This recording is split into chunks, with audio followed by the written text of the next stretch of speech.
Hey everybody, this is Tracy here with another edition of A View from Tracy's Point, and we are here to recap Being Mary Jane Season 4, Episode 9, which was titled Getting Serious. So the show opens up with the team in the story room and they're pitching ideas for upcoming stories, and Mary Jane is getting kudos for her coverage of the McAllister story.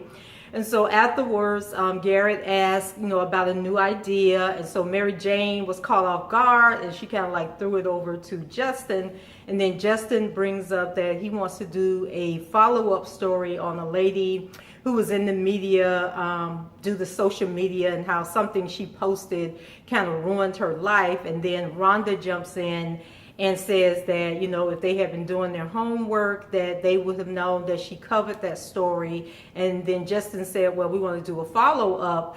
And she says, well, I did a follow-up last year. And so she's kind of like patting herself on the back, for one-upping them. And then Justin says, no, I meant we want to do a follow-up like a year later. So then Garrett asks Kara, what does she think about it? And Kara says that she thinks it'll be a good idea, with the current climate, with the new president that we have, and how social media is a buzz, that it may be a good idea. And then I think Aaron throws in that the lady had left the country and moved to the Virgin Islands. Am I having a Portia moment? Because I think the Virgin Islands is part of the U.S. So she left and moved to the Virgin Islands. And so Garrett puts Rhonda and Kara on the story, so the two of them are supposed to fly out and meet the lady. After the meeting, Mary Jane accuses Justin of a bad story idea, making her look bad, but he lets her know that it was all part of a plot to get Rhonda out of the newsroom so that Mary Jane can fill in as co-anchor on the show during her absence. Kara goes into Mary Jane's office, and when she goes in, Justin excuses himself, and Kara is concerned about the new alliance and warns Mary Jane about getting too close to Justin, and she tells her that Justin fits the profile of all the other men that Mary Jane has been involved with who have ended up hurting her. And so she does admit that the idea that they had about getting Rhonda out of town was a good one. So Garrett comes in and tells Kara that he needs to see her in I can't remember if it was the conference room or the story room, but he tells her and Mary Jane to come follow him. So they go into the room, and there's a bunch of people in there, and they're watching a news story or like a interview, and it may have been somebody at the TV station, another show. But anyway, they're interviewing Orlando, and they break the story that Orlando and Kara are dating.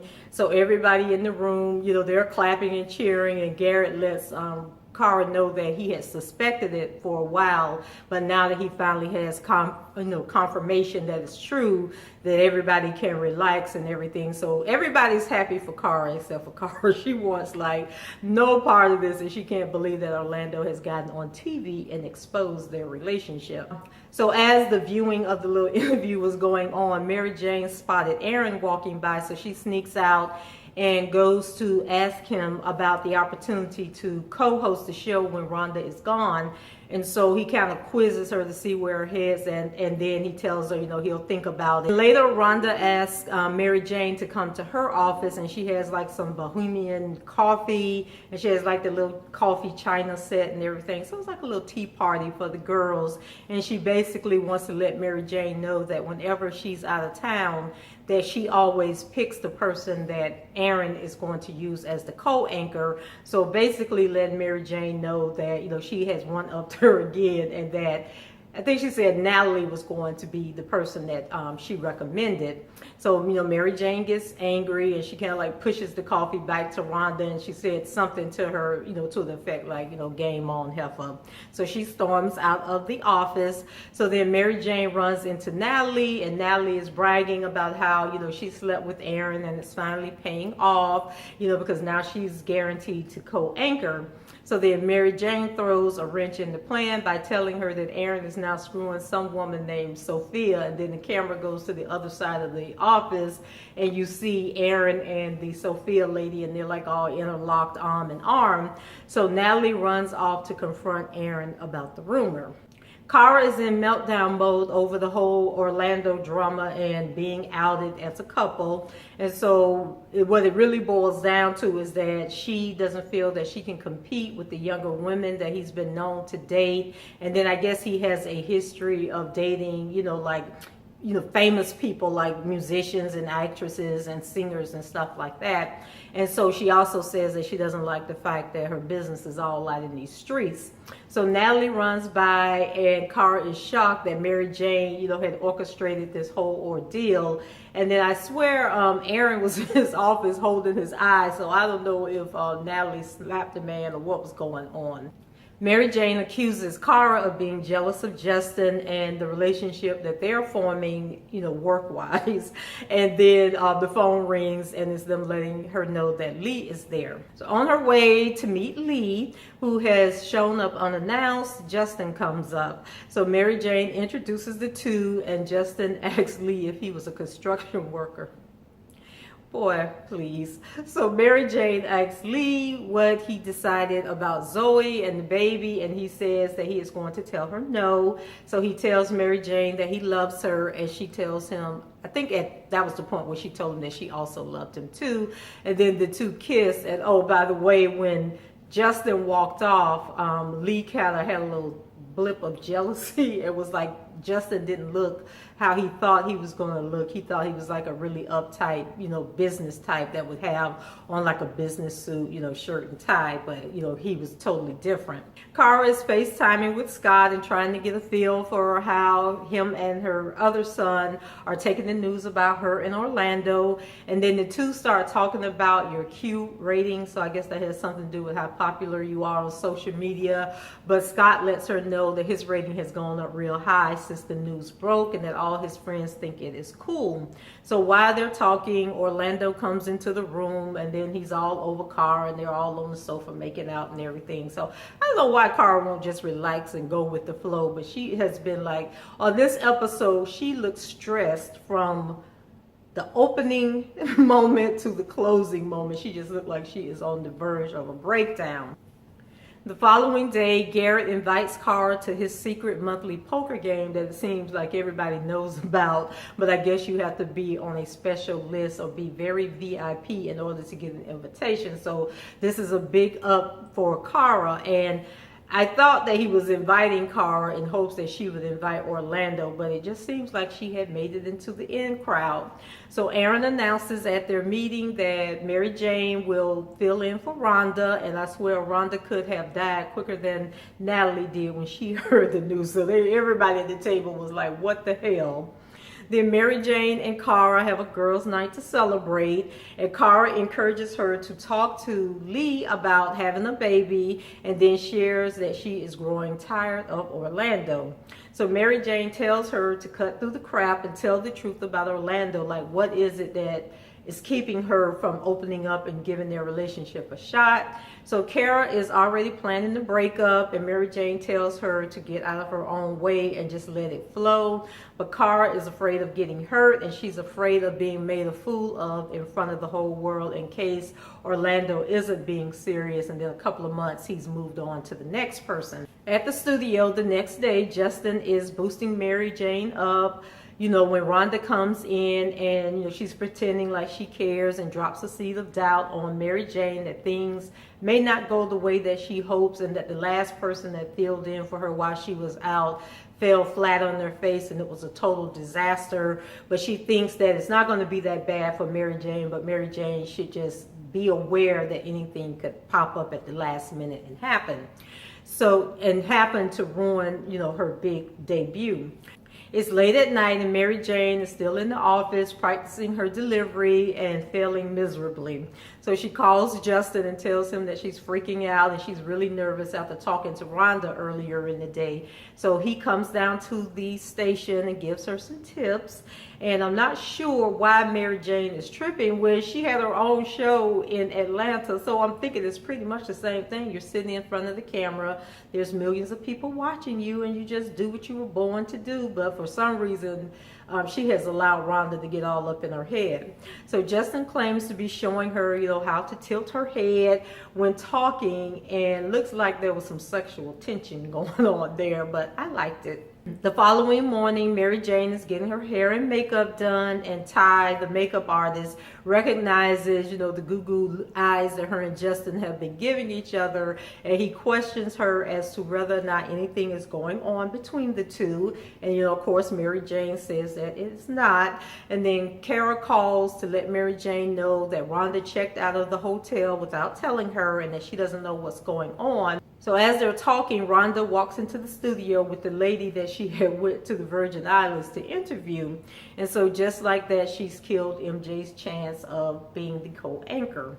So Justin and Mary Jane are watching the interview when Aaron comes in and tells Mary Jane, don't fret, she'll get her chance eventually. Mary Jane takes off for her office and Justin follows behind her. So they go inside and he closes the door and the blinds, so nobody can see her having a complete meltdown. And so she has I never realized how low her self-esteem was. I mean, I knew it was low when it came to dating, but I didn't know it was so low when it came to her professionalism or her career. And so she's basically saying that all she's meant to be is a correspondent and she'll never be good enough and she'll always fail. And then she tells Justin that he was a failure, and Justin told her that no, he doesn't fail. Things might go, a little awry and they may have to start over again and come up with another plan, but it's not a, what's that phrase he used? It's not a, I can't think of it. Something is not something, it's just a setback. It's not a failure, just a setback or something. But anyway, so Justin tries to encourage her and his words don't seem to be taking place. So he takes another route and he bends over and he kisses Mary Jane. And that was awkward and tense. But let me tell you something. I know if y'all are like me, y'all were waiting on this moment to come since the time Michael Ealy came on this show. So hopefully he will move Lee out the picture because like I said last week, I'm sick of Lee. So Cara returns home and receives an alert on her phone, and when she goes to look at it, it's a bunch of photos of all the women that Orlando has dated before. And then he shows up with a bouquet of flowers, and then he asks her, did she go to the website that he told her not to go to? And so I don't know if the alert was for that website or anything, but Cara is really in a funky mood at this point. Then she tells him that she came to New York to be the first Latino executive producer, and she tells him that she was basically using him to get to that point, and now that she's accomplished what she set out to accomplish, by being invited to the poker table and all of that stuff and working with Ronda, that his time has come to an end and that it is time for him to go. And so Orlando was just totally shocked, by the whole outburst, and he's telling her that he really loves her and he believes that she loves him too. But Cara says that that is not the case and she wants him to leave. And so Orlando says that if he leaves, he's not coming back. And she says that she is fine with that. After he leaves, Cara breaks down, crying. And I'm like, damn, Cara, what is wrong with you? You had a man that treated you wrong, that hated your career and wanted you to be home with the kids. Now you find one that loves the fact that you have a career and wants to help you and support you. And then you're going to throw him away. Her and Mary Jane just confused when it comes to love. Mary Jane gets in and Lee has dinner ready, and she tells him that Ronda got her again by borrowing a billionaire's jet and flying back to boot her from the anchor seat. And so she says that she will just be working at being the best correspondent that she can be. And then just like Justin, Lee tells her not to give up that easy. So the conversation goes to Zoe, and Mary Jane lets him know that she may not be able to have babies without help because her uterus is a hostile environment. I'm like, dang girl, how you call your own uterus a hostile environment? But then I remember either last season or the season before when she was trying to do the intro what's it called? The in vitro procedure on air, and it failed. So now I was watching this episode on a replay. And I could have sworn when I caught the end of the show Tuesday night that there was a scene where Orlando comes back to Cara's place and he's drunk and knocking on the wrong person's door, and Cara goes out and pulls him into her apartment, and I think the two go into the bedroom or something. But that scene didn't happen tonight on this episode, or maybe I thought the show had gone off and walked out of the room or something. But I think the show actually ended with Cara and a drunk Orlando, you know, saying that he loved her and he doesn't want their relationship to end. And so she may have given in, and the two of them, you know, work it out. So that is it for me. Hope you guys enjoyed the recap. Leave your comments below, rate the video, and subscribe to the channel. And be on the lookout for my recap of The Quad, which was another great episode this week. So I will talk to you guys later. Take care. Bye-bye.